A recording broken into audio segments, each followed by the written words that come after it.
celui qui est en moi. Et plus fort que celui qui est dans le monde, je le craindrai. Ne Dieu te Bandeko batali mbote na bino ya solo na sepelo ngeka libosi ko biso na mokona lelo na émission na bino. Émission na bino bolingaka yango mingi émission to bongisa. Botuna ka bolobi mama talenteto to bongisa nini na loba to bongisa nyonso. Misala, mabala, mabota, banzoto, makambo nyonso mboka, politiki to bongisa yango na kati émission to bongisa. Na mokona lelo tolingi to beteli solo, solo yango to beteli ya mwasi. Moi si à quoi tu peux être à moi si à Congo démocratique.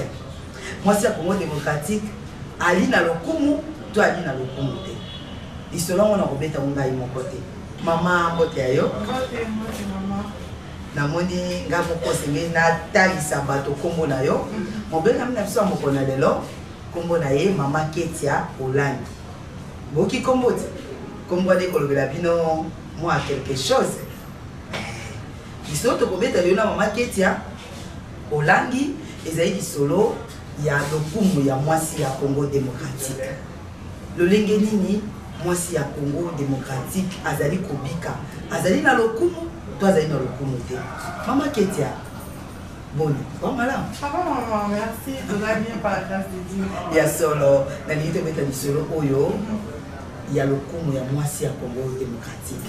Na bité maman pona ko mela tete ko to bena masolo na biso. Pona yo mwasi ya Congo démocratique. Akana lokumu to akana lokumu te. En tout cas, merci maman pour la mutuna, merci pour l'invitation. Premièrement, la fière de la Congolaise. Et ça complexe d'infériorité, tout ça CT, tout ça une nation souveraine. Et je suis très fière de nos enfants congolaises. Et pour la motuna, moi, c'est à Congo, ça le coup. Déjà, ma maman a vu son éducation, elle a fait sa biso. Il y a en tant que moi, si, moi, Moussala, moi, si, moi, si, classe, et moi, si, entrepreneur. Et ça, l'éducation, ça veut dire que tu as hérité valeur, mon Congolais. Donc, pour la femme congolaise, moi, c'est le coup. Parce que c'est une femme qui travaille, une femme entrepreneur et une femme qui a éduquer. Mais on dit que yo le bon kasi basi mususu babaka mwasi ya Congo le kumune ya linde nzoto. Babi mwasi nde nzoto. Nzoto nde yango ezabwani ato beta no lisolo yo tolo banane. Maman, le kuma mwasi eza kitoko mwasi ya libanda te. C'est vrai que ça fait partie, mais le kuma mwasi c'est premièrement le mwasi zo banganza. Parce que moi, je suis mais ils ont moi si à combattre la liberté ils ont moi si à éduquer il y a droiture. Donc moi c'est le coup premièrement ils ont moi si nous et deuxièmement je peux moi c'est Moussala, moi c'est comportement malam, moi c'est poli, moi c'est impolité. Donc le coup moi si ça dépend pas de la beauté physique, ça dépend pas de la beauté de la libana, mais ça dépend de la katinaï. Comment on éduquer l'autre à refléter pour la première beauté à moi c'est la crainte de Dieu pour la crainte de Dieu ko banga nzambe to boyi yangote mais malgré que tozo banga nzambe to na moi crainte basi ya Congo balingi toujours aspect de makam ce qui aspect zate atozama même mibala Congo maman côté on okoloba monde libo mibala Congo balingaka mingi mwasi aspect pour na lo bibo na likambo wana. Mais maman aspect zo futa yo on a un moment donné au coma limité. Beaucoup m'a limité parce que moi si il faut dépendre de karaté na homme mobile azo pesayo. Ça veut dire quoi? Les autres n'a pas revenir pour le baguette. Le coup moi si il y a le baguette n'est qui toque à moi si ça fait partie. Ça fait partie. Il y a le coup moi si mais ce n'est pas les principalité. Parce que le résultat plus principal le cause à moi c'est ça qui toque dans sa comportement ma vie. Le résultat d'abord du moi c'est qui toque à moi c'est moi sur la barre à Kanzambe. Ce qui est des choses au bar à Nzambe et puis deuxièmement dans l'éducation, tu fais pas maman, la biso pas toujours propre. À toi, on a une minité, personnellement, tu as maman, la éduqué biso.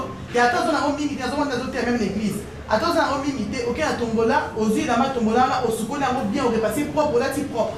Donc, propriété, il faut aussi partir le coup, maman. C'est ça que pose au bar en Zambé, aux salité, non. Donc, moi, si, aux le coup, aux bar mais aussi physiquement, il faut de la propre, si il faut être belle pour ton mari. Donc, beauté, crainte en Zambé, en fait, c'est ça le mélange ya lokumu ya mwasi. Kasi na kotala penza solo mwasi ya Congo démocratique alingi kokota solo na makambo koluka te. Boluki loko ayo na ba koluka na ngai na lukaki mpona yeba o malamu. Na kokaki kwa koluko boete pamba te okokota nga pe mai fona yeba o solo okosaka biso to oza pena mwasi ya koluka mwasi babengi na lopoto ya développement. Basi ya Congo baza un peu limité na kotala pomona mwasi ya Congo mpona ye ya ndako ya libala asuki ne wana azopusa makanisi pena mosika te nayebi te oyanola lolenge nini na motuna boyebi leo Nzambe azoki ide okela mwasi c'est parce qu'il a montré que mobile azaki limité quelque part parce que Bible lobi na recréer mwasi po aza mosunya mobile ezaka ate ke ovandi na ndako ozonambela non mosunya mobile eza mpe ke oza mwasi ya baide oza mwasi ozorapporter un plus parce que na ton abiso même na Bible tout par contre na ton abiso na Bible ezaki na basi bazaki baza basi femme femme il y avait des femmes bazaki ba juge ezaki na basi bazaki ba na kopena ma première dame aujourd'hui au la reine Esther mais a même qu'un plus parce que Esther na sobaki ba na Israël donc à part le fait que dans matina que na mokili pose la reproduction pour reproduire reproductif pour reproduire bana ko bota ko remplir mokili mais aux appels elle mobile non elle déjà a été olamba non elle déjà fait qu'il faut ma idée na libala non seulement na libala idée pe na société parce que moi si azape na intelligence pour ma pesi ya ko bâtir mboka moi c'est ça moi ça cuisine te moi si mtatonga ne mboka te ils ont na moi ça tongi mboka moi c'est atonga mboka te justement ça on te revenir na baki libo c'est ça moi ça craindre Nzambe pour moi c'est craindre Nzambe d'abord comme battre comme protéger comme respecter pour azobanga Nzambe azobanga bato azobanga Nzambe et ce qu'on zobanga Nzambe ozotonga mboka parce que na ba peso ba idée place que se retrouver dans la société et dans la politique et dans la dans journaliste tout ce que tu pourras faire aux différentes abanima parce que yo ozoba Nzambe et façon dont se comporter aux différentes avec les choses et ce qu'on a différentes aux moi que moi valeur on a par rapport à banina donc pour la moi si à ça moi ça cuisine moi ça peut mailler ça peut c'est que tout pour na kotonga mboka ko détruire te na kotonga mboka ko ba idée ya sika e ko suna papa na biso kasi na moni obeti moi c'était na moi si abanga Nzambe basi babanga Nzambe balinga mibale basi babanga Nzambe basi mamo bakisi na bango men église kuna okashika basi bazobanga Nzambe bazosala makambo moko e o balobaka na lopoto ya catastrophique donc bazosala makambo ya somo mais babatami obena sima ya Yesu abatu avandi na ye mais bazosalele makambo na sima Yesu wana il y a beaucoup de choses oyo ezopesa Yesu lokumu te na basi wana obetisi te basambela maman bon là na ko épingler ma moké pour na interview na mingi na toujours ko revenir na message oyo nza mapesa maman Olangi pourquoi ça peut na justifier makambo yo tikolo maman Olangi mama oya bota mama na yo biologie wana to beteli ya mose oui maman Olangi nza maman na biologie ko bota na 5e enfant de la famille Olangi les caméras moi c'est que dans l'église à sa converti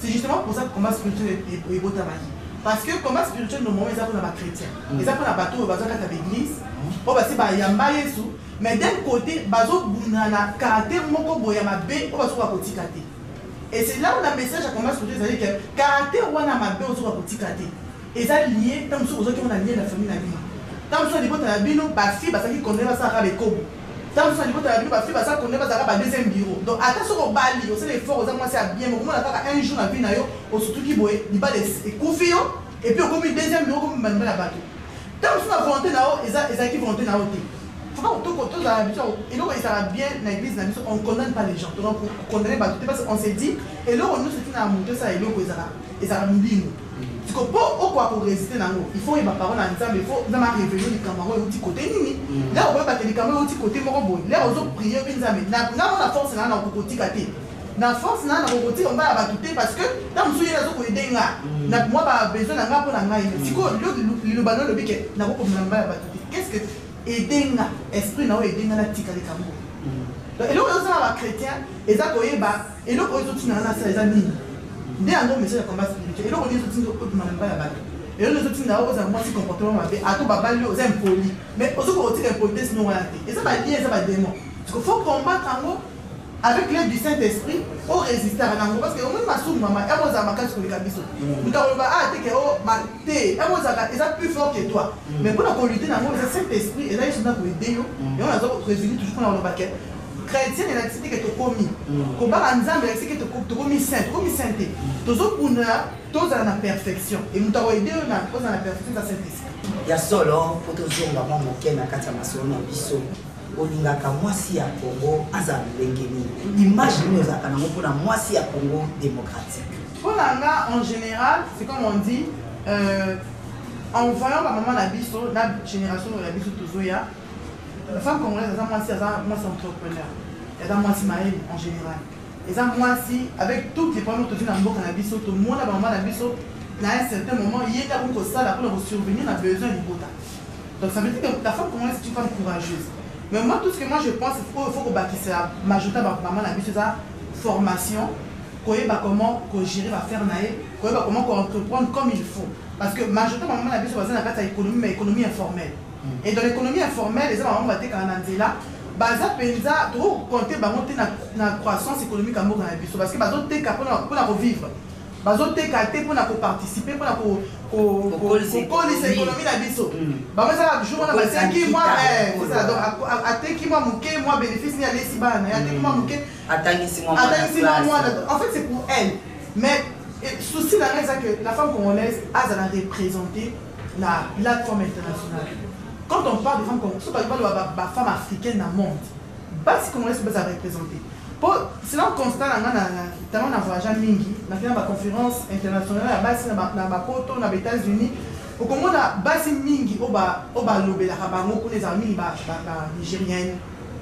Sur moi c'est millionnaire. Moi je suis dans la compagnie monnaie, moi je suis engagé par tout le monde là nigérienne, ghanéenne, kenyenne, même ouest africaine. Mais pourtant la Congo passe à des basali. Mais et donc ça que basi na mission Congo ça représenter. Je pense qu'il y a un problème. Je suis sûr que ça pour ma formation. Moi, je suis moi, je suis bandi siko. Et c'est la ressource que tu as. Et là, on a un bandi siko. Ça peut comme un et pour moi, ça a la capacité à organiser un bongo. Il faut avoir l'idée au manque de bruit. Pour la zone talent. Avec maman qui est à 0, mais la monnaie qui a commis à 100. Ngapé la monnaie à 0, la commis à 100. Donc il y a un problème de leadership dans le Bokabiso. Côté Bassi, Bazali. Mais tout ça représenté présenté. Alors comment la maison à moi, moi ça comme moi, déjà Maël. Que tout ça, Maël la vie sur Wana, pour tous la représenter valablement sur la plateforme internationale. Si ka olobi ka moi malam, ezali kamba kokonza to leadership. Kasi ndena mona ka basi ba kana moi bisayi mo make. Moi ce que mona lingo lingane moi sa konza ete. Kasi na lolengi ya comportement ndengwana. Basi balinga ba konza bangote, balakisa bangote. Bamba tout lo balikambo ya formation.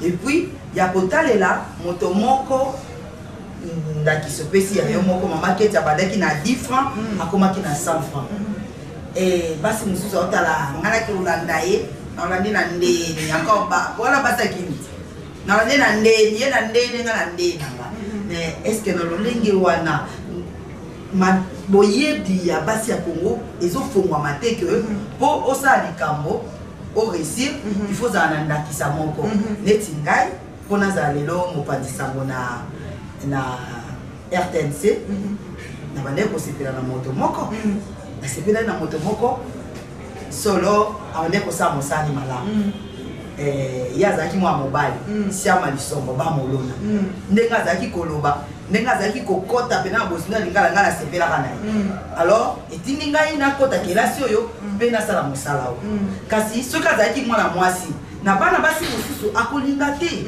kolanda ndakisa wana. Justement, et là on a appelé ça ma maman un biseau conseil, il dit que tant que tu as la mentalité, on a individualisme, beaucoup à avancer. Parce que nous avons tendance à condamner la politique. C'est vrai que politique, ils ont une grande responsabilité pour la gérance en Boka. Mais le pays pour contourner politique, c'est-à-dire travailler dans l'unité, travailler tout qui est ensemble pour la bâtir. Nous avons attiqué le go naïf. Nous avons pour péter la yé. Tout ça va concurrence. Parce que une concurrence, nous avons la concurrence, c'est fini. Concurrence, c'est fou, mais nulle part. toute sa concurrence par rapport à rien, par rapport à quoi? Parce que nous avons tout ça, on a tout dans ma passion. Nous avons ça, on a ma passion. Dans les clients, tu peux les clienter. Ça veut dire que sur terre, nous avons ma passion. Oyayo, aux autres contribuer quelque part par rapport à onze matchikatinayo. N'a pas côté là, c'est pas acheter le mot quelque part on a contribué. Mais ce qui va force c'est wana, oyo za na mu, na pesa na auto sangisi amu. Auto bâtir école na biso. Je pense que école est avancer. Et le raison pour maman c'est parce que comment tu dis individualisme. C'est-à-dire, na osa la tête parce que ça maman qui est na osungalité non. Mais pourquoi Nigeria a force les lots? Pourquoi Côte d'Ivoire a force les lots? Pourquoi Ghana a force les lots? C'est parce que maman qui a unité. Baza tellement uni, baza uni dans ma niveau nous sommes réunis. Baza c'est vrai que quand on change les gens à rater. Mais au moins la monnaie a un exemple sur un secteur en Nigeria, un secteur à cinéma. Au moins la monnaie vraiment sont abîmés. Abîmés c'est l'autre comment quoi? Parce que bango à cause de la casa abandonné le cinéma. Soit à mon dit que comme on est qui la popularité, à aussi à Kawana, des fois comme entrepreneur. Au moins la qui actrice, si tu es encore productrice, à ça il compagnie la production pour la reproduire baninga mama. Mais on a dit que ça, il connaît pas les nyonso, ba terre nyonso. Ba postango, ba pouiller, ba poster soutenir notre sœur. Pour ben que le Rwanda pour créer l'emploi, et le Rwanda pour mettre Nigeria. Et le Nigeria dans le monde entier va le Nigeria. Si les États-Unis, on le la Nigérien. Pourquoi? Parce que unité na bango wana, batik na ba ego na bango, unité na bango wana essaie que ba matimbo na bango. Mais biso pour raison c'est parce que dès que la maman maman qui est na TV, et ça mutu moko ko koluka, des fois il y a maman qui s'est pas bénissa. Namoni maman nanga asali moi style na endo lobi ki zo ba boye qui se base là boy zo la ça to bongisa mais pour toi appuyer maman té pourquoi ça dit bon nga la tsani mais ça ne sert à rien parce qu'on ne bâtit pas muto aleki moninga na mokela te chacun a des lokoza ba cheka mais tu pas force na biso wana surtout sangisi yango surtout en tant que femme moninga c'est loko to soutenir yé to ça publicité makasi moninga c'est et comme ça que mukimo baba kolobela biso parce que on est unis tout ça dit forcément pour tout tombe la béni les cons kasi bato balobaka na Nigeria on faut commission mo mingi baba barande na bakisi ba maman wana ba maman lomé maman qui donc ezali mais qui donc ko compêcher tout maman na biso te c'est tout mola te c'est là musala tout mola ka oko ça pour prier so ça rato ko ça pauvre ça veut dire to priaka mais il faut travailler c'est-à-dire que dans l'église de lundi à dimanche matin, midi, soir, aux avatars au travail. Attention au génie au prier. Tant que tu ne travailles pas, le Dieu bénit et l'autre est à ma boque. Kasi tu koloba prière sans musala et simba. Kasi peut totali to zongelo mo moke. Yoko ali moto pa boneli. Pona mona ka oma moke na randa ki ozote ya pe. Na te aka, na te aka. Kasi lo lenga ozora ba tout temps. Chaîne de prière, bosisi bokangi na plaisir, bosisi bokangi bango na adoration, bosisi kasi moto kozwa bato na ngonga. Moi bato ba ke koluke alite. Non. Boleki ça va faire. On moni bato. Ceux qui ont approché à mon touté, ouais ba mon touté. Au moins les a et là bato mona na musika, dans besoin interpréter na. Et ça là on m'a dit maman na sai kwa appuyer le comme ça là. Même biso ba na ça gata gata bisoté. Maman na gata bisoté à l'accès biso comment chercher comment travailler. Même dans ma terre à l'aise à soit azoter à encourager bas l'entrepreneuriat. Alors ça à part ma église, alors organiser la conférence sur l'entrepreneuriat à la 17e église pour encourager bas ça. Bah pour ma prière pourquoi bah ça va prendre après toute la semaine parce que tout ça va animer belé. Biso à dimanche, si tu veux tout se réunir le dimanche bah culte la biso ça va 20 000 personnes par culte dimanche. Tout ça va animer belé. Alors, bah, pourtant, tout ça, de lundi à de lundi à vendredi, pour la chaîne de prière, ils ont pour la journée. Ils ont dit que Moutaroya de lundi à vendredi, non. Les gens travaillent. Tout fois, Lucas. Donc, pendant la semaine, il y a un mercredi dans la chaîne de prière. Affermissement, ils ont tous les jours. Affermissement, ils ont une fois par semaine. Différentes classes. Ça veut dire qu'il y a quelques jours, affermissement, ils ont jeudi. Mais qui a un jour, là, jeudi. Chaîne de prière, ils ont mardi na ton la qui a chaîne de prière na donc bah département ils est belé mais pourquoi parce que ça bandi belé monter par rapport à calendrier na pour na place ni à Kenya prier azo même na on n'encourage pas que basi batika mabana na bango batika ba mibana na bango non tout est on a fait dans le système là pour ne pas que va se baser belé on a pour répartir bandi temps pour un jour bandi pour prier ah pe balobi bato basangana lisusu bino ebandimi pe ebele 20 000 ebele bongo abi pe bato basangana susu ebele te bokosuka wapi faut kosala 1 mètre ndengano to 1 mètre boye po tobangana malade ezwa biso te bino bokosuka si tokosala mesure oyo ba autorité sanitaire basengi biso Donc, le cas de ça, dans le culte, mon il faut changer pour deux cultes. Donc, dans les deux cultes, on a tout ça, la distanciation sociale. Donc, ils arrivent à 1 mètre, tout ça, 1 mètre. On va coquiller 1 mètre, on a le premier culte, on va côté. Et la deuxième culte, donc, on est obligé de respecter jusqu'à ce que on éradiquer le virus sur un endroit. Il y a kasi maman. Mais éviter, il y a aussi des gens qui sont il y a basi ya oyo ba nigérien, ba nigérienne na ba baki ba congolaise. Vous savez déjà que c'est nango kasi na lingi o éclaircir penza malamu. Bamba te omoni ba maman pe ba papa ba bazai kotala biso na émission oyo. Bazaka na posa ko fongola mwa maele na bango. Yo lobité bokeseni ya libasi o ba nigérienne ba apuyaka balinga na bango so bazali kosala makambo tandis que ba congolaise ba trop en solo bali kobeta kitara en solo mingi kasi iyo na boyebi nini oso osali mpona koluka kolongola bamakanisi wana epa bamama ozosala nini effort omini mpenza ozosala osala mosali na nzambe nasala mosali na nzambe na ministère chrétien du combat spirituel. Deuxièmement, nous sommes entrepreneurs. Yo moi mi komisa kito ba eh basaki bale aka to leka yazo ba eza appel na premièrement eza appel na mama zaki mokonzi yo kokomi no kaka to ba pete kasi to ko bana yano na biso. Oui, donc eza parce que maman zaki mosali na nzambe na appel na ngai mais na kasi église na biso to na ba formation. Pour na commencer na nzambe na ba formation. Ma formation nyonso mutu nyonso na église na biso to na ba formation normale. Eza na zo maman zaki ko gâter biso te.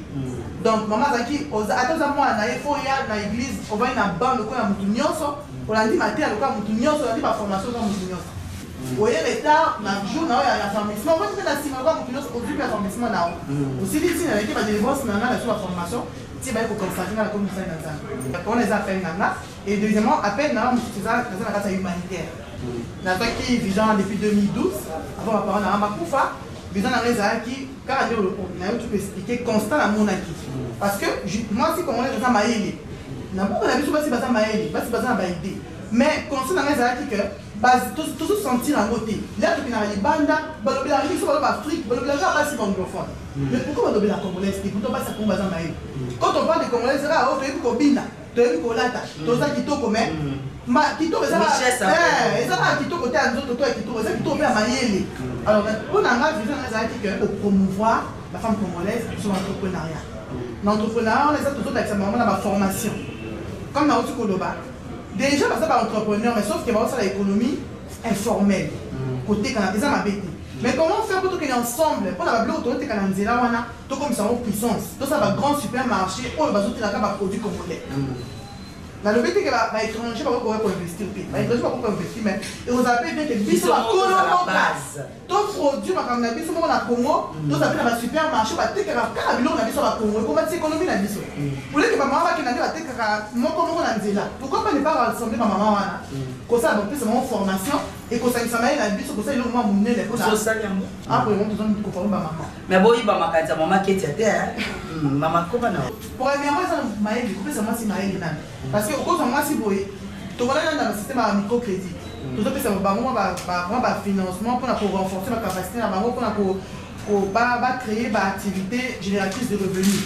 Mais tu dois comprendre que ma maman dit que sur la formation on a trouvé quelque chose au moins la belle a dit qu'à moi a foutu moi la classe ça m'a bêté ça urgence mais il faut avoir priorité d'amis et là on a banni à $100 il faut que là comme on a 200 il faut que là comme on a 300 et d'ailleurs on comprend que là va les bosser faire nous et donc tout ça la formation bon donc il a sur le terrain pour la c'est plus aller à proximité vers ces mamans là on va leur donner des formations à proximité Bandunda oui voilà et tout ça on va formation et après la formation combien de jours une semaine 2 semaines puis ça va semaine à pratique tout cas la pratique et quand je parle de suivi c'est-à-dire les intérêts sur formation to aider financièrement pour créer moi activité na yo to tiki yo non to ça équipe na biso audit o ils ont landé la mutu 10 fois mata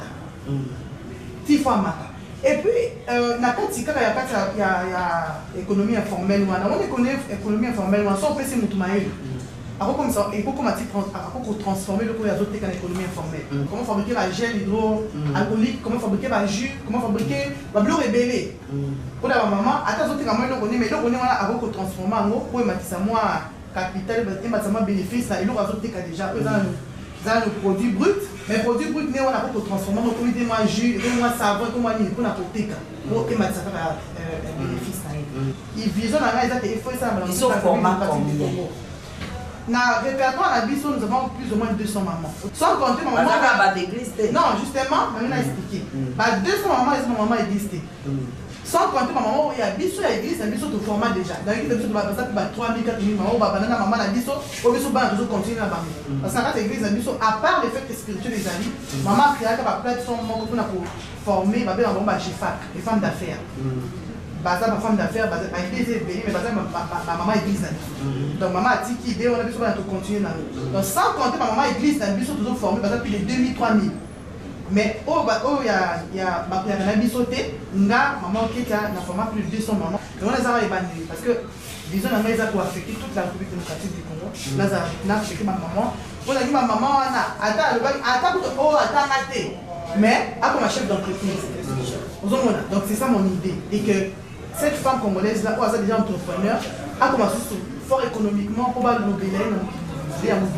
Misolo nous aurons quand la combat est bon ma bonne d'abord franc aux yangwale mais bon ma bonne il faut aider pas tout est-ce que moi on va pour enrichir pasteur non on a tout blagué naza femme d'affaires naza entrepreneur naza compagnie nanga il y a make-up il y a maquillage dans inspirant nanga mon triangle compagnie nanga make-up.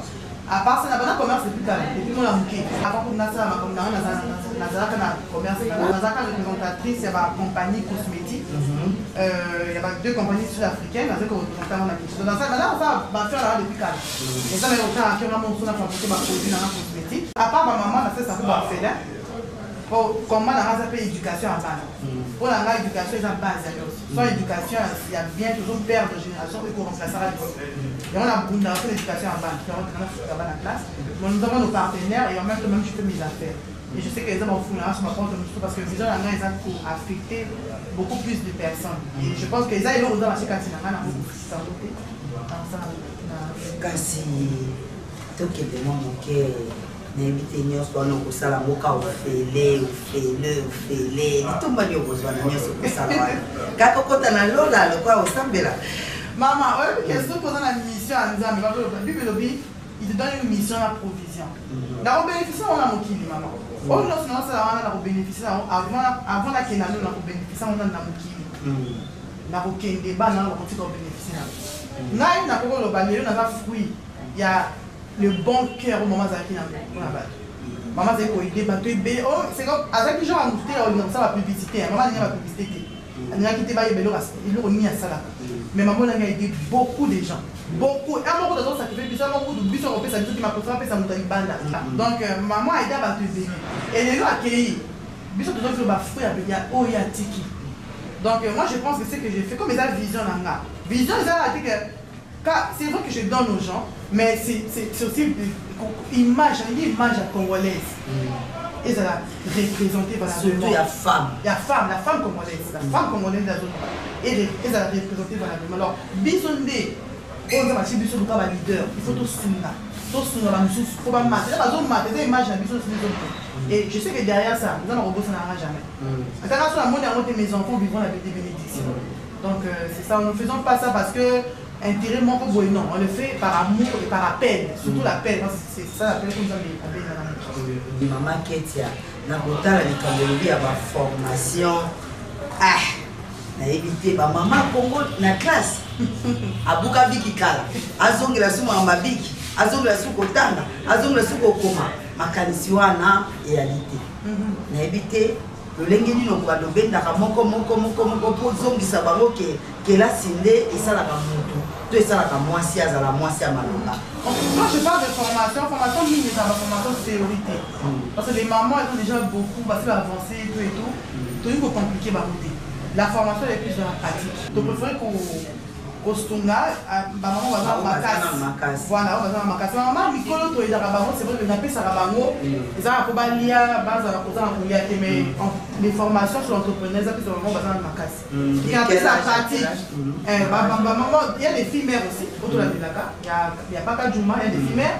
Il y a des mamans de 30, pendant des 25 ans. Peut-être que vous avez une maman. Si, 50, mettons 60 ans. Plus dans la pratique. Là, on peut faire un exemple. Maintenant, dans la crise sanitaire, on a vu ça pour il y a Covid-19. Qu'est-ce qu'on a? Et là, on a remarqué Covid. Là, ça va tomber un masque. Parce que ça va tomber à gêner hydroalcoolique. Mais c'est pas tout le monde qui peut s'en procurer. C'est pas tout le monde qui a un moyen pour son masque. Parce que le masque, tout le monde à la pharmacie, il reste à 3 000 francs. Mais mon tour, c'est à 3 000 francs. C'est un problème. C'est un problème. Alors qu'est-ce que nous avons fait? Nous avons jugé bon de former les mamans, il y a ça là, cache-nez, et on s'appelle gel. Ça dit, on va bénéfice là-bas. Donc on les aide. On peut ça qui formation est dans ma caluca, net musica ou le bioana, bazola de la bango pour oui, nous avons l'équipe d'audit. Nous avons l'équipe d'audit dans l'ISO, on va l'amener là. Moi, ce n'est pas les gens de travail, de travailler dans votre qui va non. Il y a toute une équipe aux arrangements, ceux qui travaillent dans Batouana, équipe et qui chaque semaine, pour vérifier comment ils ont travaillé. Là, on peut faire exemple aussi. Par exemple, les enfants orphelins, les enfants démunis. Et ça, mon enfant, je suis orphelin, mais comme je n'ai pas encore fait mon orphelinat, par exemple, placé dans ma famille, là-bas, c'est pas oncle, c'est pas tante, tant que papa n'a pas fait pas maman. Tout ça, faut là-bas en classe, mais il faut que est-ce que moi, là, comment? Est-ce qu'il y a en classe? Est-ce qu'il y a une classe? Est-ce que ça va dire à l'aise? Il y a une équipe qui s'occupe de ça. Et s'il y a un problème, il y a un petit peu comment que ça on a l'équipe ça vraiment sur le terrain pour nous là. Quand on est en pour au savoir féminin moko la vision moko oui et ça vision pour la alors ça demande un financement, c'est un projet qui est déjà écrit, ça demande un financement pour financer cet orphelinat. C'est un grand projet que j'ai par rapport à notre jeunesse. Pour la ligne, nous tous dans la leader, tous dans la belle, tous dans la fille au lélo, l'air à 6 classes, là, c'est une université, qu'on sombre valeur n'a été. À ça, non, je peux m'en sortir seul. L'éducation est banane qui moi. Moi, ça m'a manqué à ce quoi la leadership. À ce quoi la leadership dans mon tour. Moi, ça m'a manqué il faut ça projet, il faut ça. Donc créer des élites. Alors, élite, on est banane maternelle. Alors moi c'est ça vraiment l'idée que j'ai par rapport à la jeunesse, à la jeune femme du Congo, à la femme congolaise, c'est pour créer une élite, pour créer des leaders qui peuvent se prendre en charge. Maman Ketia, on a ma qualité pour nous appeler pour la politique.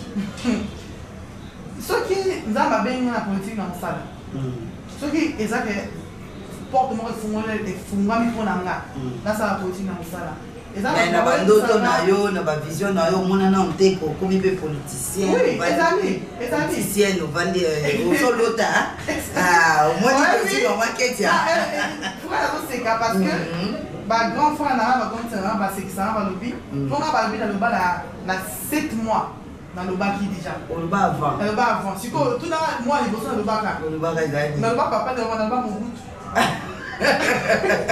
Donc, on le vit comment va moi à mon bout. Et là, on va à mon bout. Là, si on a un bébé, on a un journal de banda.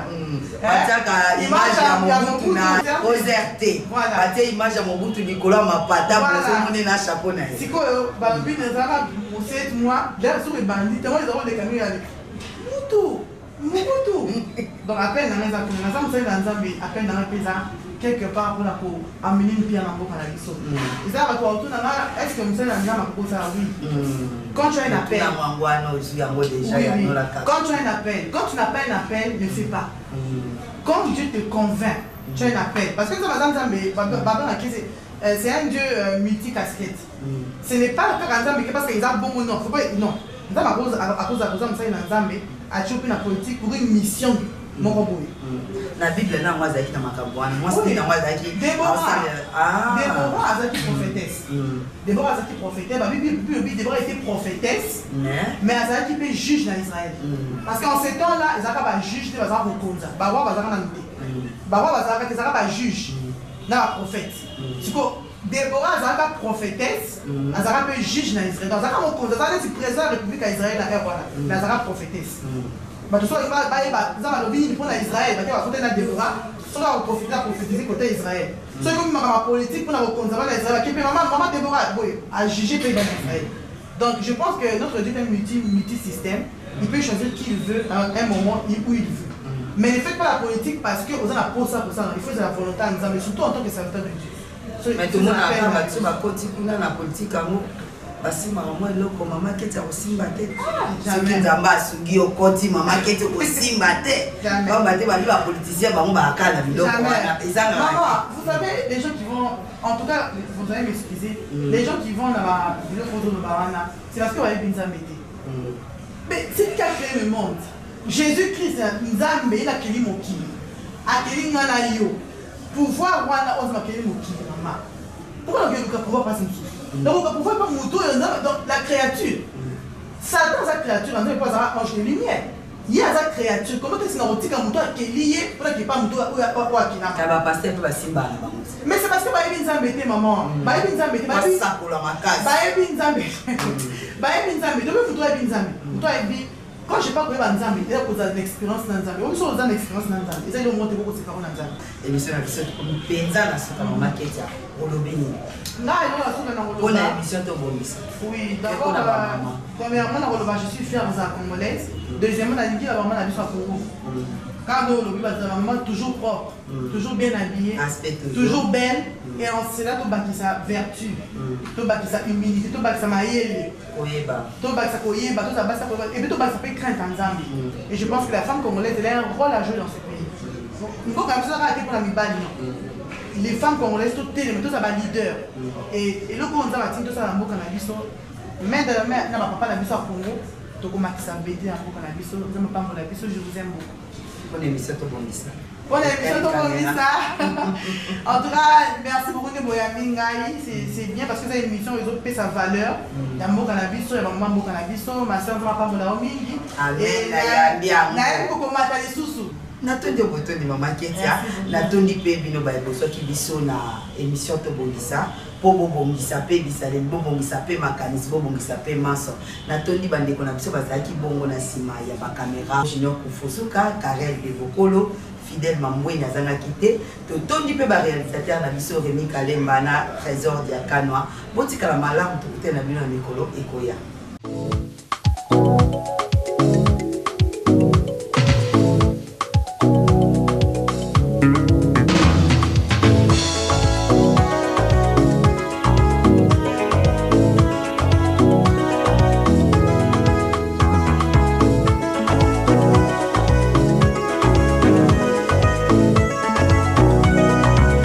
Celui qui est avant est plus fort que celui qui est dans le monde. Je le crains bien. le Dieu de